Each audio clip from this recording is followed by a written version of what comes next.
My name is Jimmy. I'm a recovered addict. Hi, Jimmy.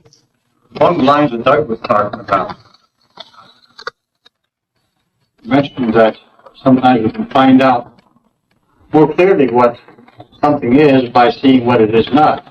One of our pamphlets talks about that in particular.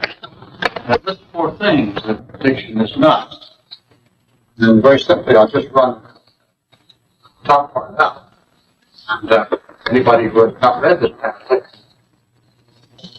can get one right off the table there. These are free for anybody that wants them.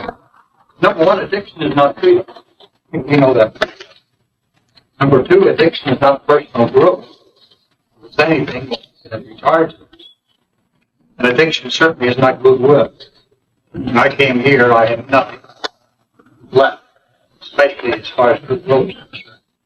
I hated everybody, everything, myself more than anything else, I do believe. And above all, addiction is not a way of life. Now, maybe some social users might find it a way of life or a lifestyle that they like. But when it comes to addiction, certainly it's not a way of life, but rather it's a way of death. And it's a way of negation. We use that. Some of the things that we have to do, I believe, nearly all of it, we touch on it in different ways. And that is, what is our terminology? What do we think addiction is from our experience? Because this seems to be the basis for everything we do. What is our experience?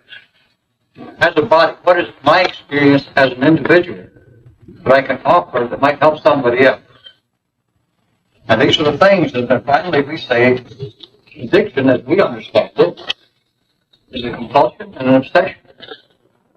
The impulse that Doug spoke about is only one small part of the addict personality. The addict personality is well known. It's been known to psychologists for years. We have to study it for ourselves so that we know from the inside what we are.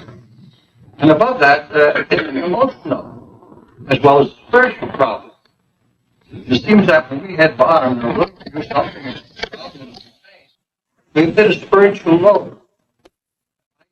That for myself, when I reached that point, where I would look in the mirror in the morning and I spit myself because I was not acceptable to me.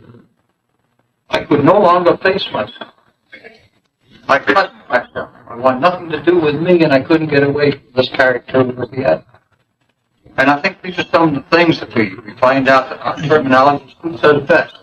The compulsion means very simply to us that after having started to use an addictive drug, that I cannot stop. I have to let it run its course. It has to run its cycle. And in the addict, that cycle is a continuous cycle. It continually gets worse.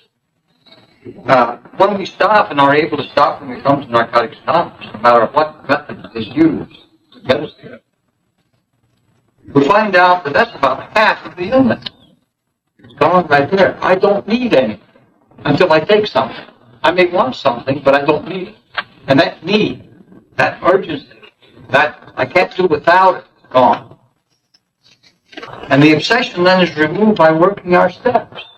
Because this brings us to grips with the problem, the powers that we have to find to help ourselves, with ourself, our inner self, to straighten out our lives, see what we have to work with, and then our steps as we go along into 7, 8, 9, take us into relationships with other people on the program, outside the program, our family, our friends, so that we can live a life of freedom, so that we can feel not so much for me comfort as ease. I was never at ease all my life. I was never at ease no matter where I went. In my own family, I was not at ease. I was not at ease with my mother, my brothers, my sisters. I was never at ease as I am today. And I think this is it.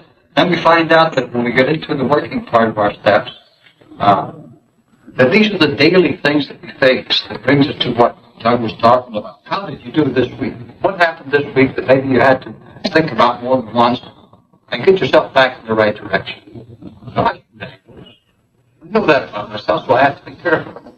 I'm always looking for an easy way.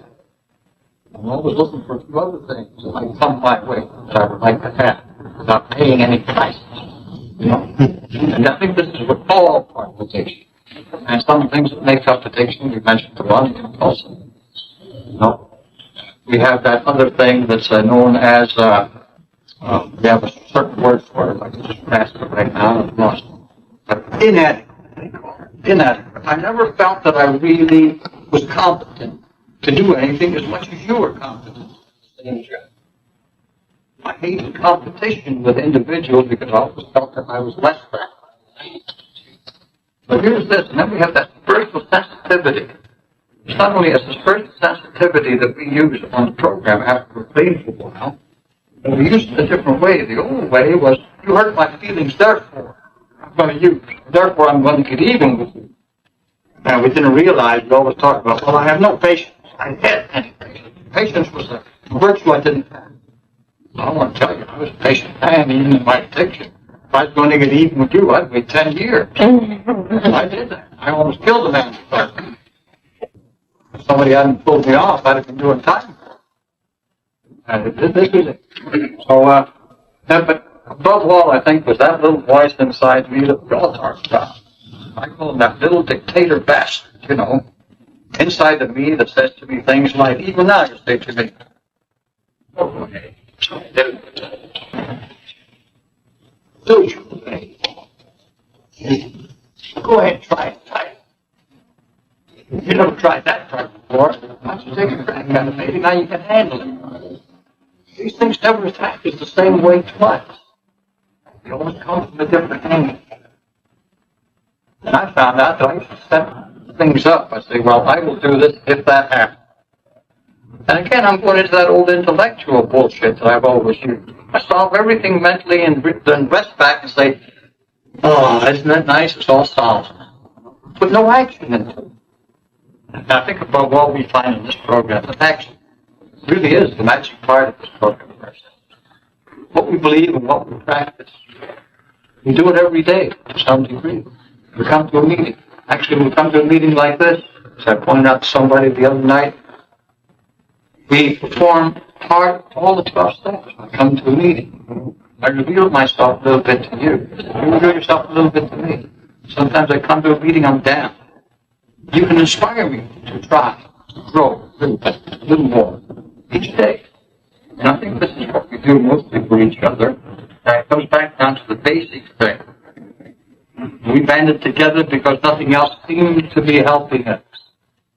We got together with each other because we can do what I can't. And that's it. We can do what I can't do alone. And that's what all I have.